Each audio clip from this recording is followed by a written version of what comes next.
സുൽകിഫിൽ. വിശുദ്ധ ഖുർആനിൽ പേരെടുത്ത് പരാമർശിച്ചിട്ടുള്ള 25 പ്രവാചകന്മാരിൽ ഒരാളാണ് സുൽകിഫിൽ അലൈഹിസ്സലാത്തു വസ്സലാം.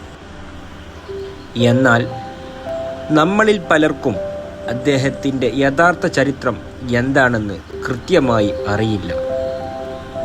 പലതരത്തിലുള്ള അനാവശ്യ കഥകളും ഇസ്രായേലിയരെ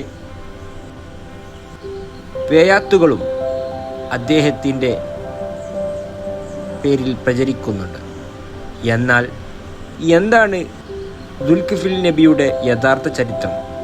ഖുർആനും പ്രമാണങ്ങളും അദ്ദേഹത്തെക്കുറിച്ച് എന്താണ് പറയുന്നത്?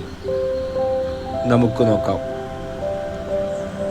വിശുദ്ധ ഖുർആനിൽ 2 സ്ഥലങ്ങളിലാണ് അള്ളാഹു സുൽകിഫിൽ നബിയെക്കുറിച്ച് പ്രതിപാദിക്കുന്നത്. സൂറത്ത് അൽ അംബിയ 85-ാം ആയത്തിലും 86-ാം വചനങ്ങളിൽ അള്ളാഹു പറയുന്നു, ഇസ്മായിലിനെയും ഇദ്രീസിനെയും സുൽകിഫിലിനെയും ഓർക്കുക, അവരെല്ലാവരും ക്ഷമാശീലരായിരുന്നു. അവരെ നാം നമ്മുടെ കാരുണ്യത്തിൽ ഉൾപ്പെടുത്തുകയും ചെയ്തു. തീർച്ചയായും അവർ സജ്ജനങ്ങളുടെ കൂട്ടത്തിലാകുന്നു. അതുപോലെ സൂറത്തു സ്വാദിൽ അള്ളാഹു അദ്ദേഹത്തെ ശ്രേഷ്ഠന്മാരിൽപ്പെട്ടയാൾ എന്നും വിശേഷിപ്പിച്ചിരിക്കുന്നു. ഈ 2 വചനങ്ങളിൽ നിന്ന് തന്നെ അദ്ദേഹം അള്ളാഹുവിൻ്റെ അടുക്കൽ എത്രത്തോളം ഉന്നതനായ മനുഷ്യനായിരുന്നു എന്ന് നമുക്ക് മനസ്സിലാക്കാം. ആരാണ് സുൽകിഫിൽ? പേരിൻ്റെ അർത്ഥം എന്താണ്?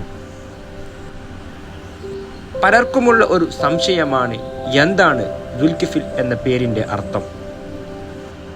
അറബി ഭാഷയിൽ ദുൽ എന്നാൽ ഉടമസ്ഥൻ എന്നും കിഫിൽ എന്നാൽ പങ്ക് അല്ലെങ്കിൽ ഉത്തരവാദിത്തം, ജാമ്യം എന്നൊക്കെയാണ് അർത്ഥം. അതായത് ഉത്തരവാദിത്തം ഏറ്റെടുത്തവൻ അല്ലെങ്കിൽ തൻ്റെ പങ്ക് കൃത്യമായി നിർവഹിച്ചവൻ എന്നാണ് ഈ പേരിൻ്റെ അർത്ഥം.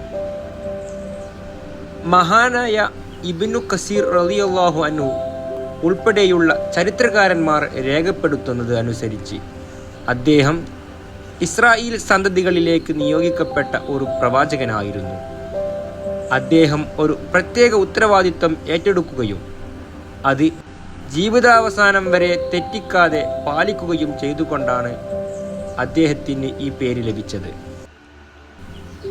ബനു ഇസ്രായേല്യരുടെ ഇടയിൽ ജീവിച്ചിരുന്ന ഒരു പ്രവാചകന്റെ പിൻഗാമിയായാണ് സുൽകിഫിൽ അലൈഹിസ്സലാത്തു വസ്സലാം വരുന്നത്. പ്രശസ്ത ചരിത്ര പണ്ഡിതനായ ഇബ്നു ജരീർ അത്ബരി ഉദ്ധരിക്കുന്ന സ്വഹീഹായ ചരിത്രം ഇപ്രകാരമാണ്. ആ കാലഘട്ടത്തിലെ പ്രവാചകൻ പ്രായമാവുകയും മരണം അടുക്കാറാവുകയും ചെയ്തപ്പോൾ തൻ്റെ ജനങ്ങളെ നയിക്കാൻ യോഗ്യനായ ഒരാളെ കണ്ടെത്താൻ അദ്ദേഹം തീരുമാനിച്ചു.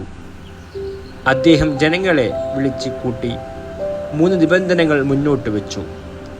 1. പകൽ സമയങ്ങളിൽ എപ്പോഴും നോമ്പ് അനുഷ്ഠിക്കണം. 2. രാത്രി സമയങ്ങളിൽ ഉറങ്ങാതെ അള്ളാഹുവിന് ഇബാദത്ത് ചെയ്യണം. 3. ജനങ്ങൾക്കിടയിൽ വിധി നടത്തുമ്പോൾ ഒരിക്കലും ദേഷ്യപ്പെടരുത്. ഈ കഠിനമായ നിബന്ധനകൾ കേട്ട് ജനങ്ങൾ മടിച്ചു നിന്നപ്പോൾ സദസ്സിൽ നിന്ന് ഒരു യുവാവ് എഴുന്നേറ്റ് നിന്ന് പറഞ്ഞു, ഈ ഉത്തരവാദിത്വം ഞാൻ ഏറ്റെടുക്കാം. ആ പ്രവാചകൻ വീണ്ടും ചോദിച്ചപ്പോഴും ആ യുവാവ് ഉറച്ച മനസ്സോടെ ആ ജാമ്യം ഏറ്റെടുത്തു. ആ യുവാവായിരുന്നു സുൽകിഫിൽ അലൈഹിസ്സലാത്തു വസ്സലാം. പിന്നീട് അദ്ദേഹം ആ ജനതയുടെ ഭരണാധികാരിയും പ്രവാചകനുമായി മാറി. തൻ്റെ ജീവിതകാലം അത്രയും പകൽ നോമ്പുകാരനായും രാത്രി പ്രാർത്ഥന നിരതനായും ജനങ്ങളോട് ഒരിക്കലും ദേഷ്യപ്പെടാതെയും അദ്ദേഹം ആ വാക്ക് പൂർണ്ണമായി പാലിച്ചു കാണിച്ചു തന്നു. ഇതാണ് അദ്ദേഹത്തിൻ്റെ ചരിത്രത്തിലെ ഏറ്റവും പ്രധാനപ്പെട്ട ഭാഗം. ഇവിടെ നമ്മൾ ഒരു കാര്യം പ്രത്യേകം ശ്രദ്ധിക്കണം. സുൽകിഫിൽ നബിയുടെ ചരിത്രം പറയുമ്പോൾ പലരും വഴിപിഴച്ച ഒരു സ്ത്രീയുടെ കഥയോ അല്ലെങ്കിൽ ഷെയ്ത്താൻ അദ്ദേഹത്തെ കോപിപ്പിക്കാൻ വേഷം മാറി വന്ന കഥകളോ ഒക്കെ പറയാറുണ്ട്. എന്നാൽ ഭൂരിഭാഗം പ്രമുഖ ഹദീസ് പണ്ഡിതന്മാരും വ്യക്തമാക്കുന്നത് ഇത്തരം കഥകൾക്ക് വിശ്വസനീയമായ തെളിവുകളില്ല എന്നാണ്. ഇവയൊക്കെ ഇസ്രായേലിയാത്തുകളിൽ നിന്ന് കടന്നുകൂടിയതാണ്. വിശുദ്ധ ഖുർആൻ അദ്ദേഹത്തെ ക്ഷമാശീലൻ എന്ന് വിളിച്ചതിൽ നിന്ന് തന്നെ ജീവിതാവസാനം വരെ തൻ്റെ ആദർശത്തിൽ ഉറച്ചു നിന്ന മാതൃകാ പുരുഷനായിരുന്നു അദ്ദേഹം എന്ന് നമുക്ക് ഉറപ്പിക്കാം.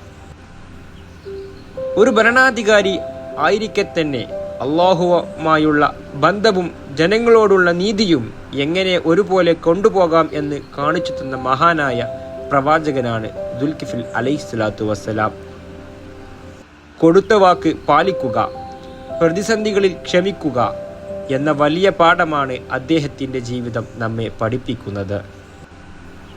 ദുൽകിഫിൽ നബിയുടെ യഥാർത്ഥ ചരിത്രം വ്യക്തമാക്കുന്ന ഈ വീഡിയോ നിങ്ങൾക്ക് ഉപകാരപ്രദമായെങ്കിൽ തീർച്ചയായും ലൈക്ക് ചെയ്യുക, സുഹൃത്തുക്കളിലേക്ക് ഷെയർ ചെയ്യുക.